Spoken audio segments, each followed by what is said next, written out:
بسم الله الرحمن الرحيم. يا أيها المزمل قم الليل إلا قليلا نصفه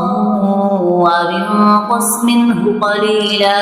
أو زد عليه ورتل القرآن ترتيلا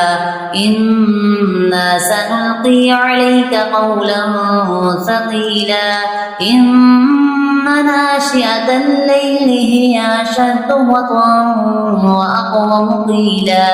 إن لك في النهار سبحا طويلا واذكر اسم ربك وتبتل إليه تبتيلا رب المشرق والمغرب لا إله إلا هو فاتخذه وكيلا واصبر على ما يقولون واهجرهم هجرا جميلا وذرني والمكذبين أولي النعمة ومهلهم قليلا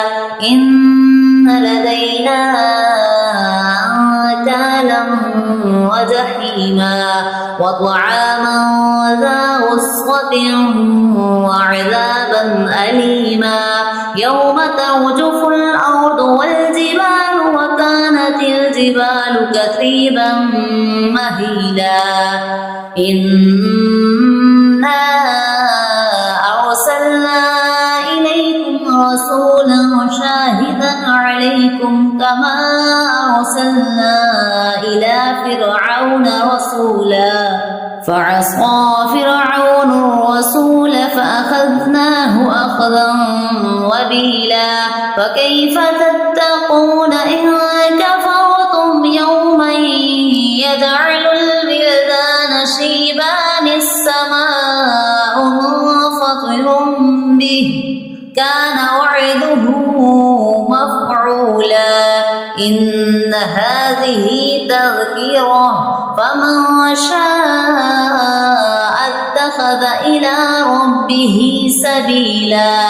إن ربك يعلم أنك تقوم أدنى من ثلثي الليل ونصفه وثلثه وطائفة من الذين معك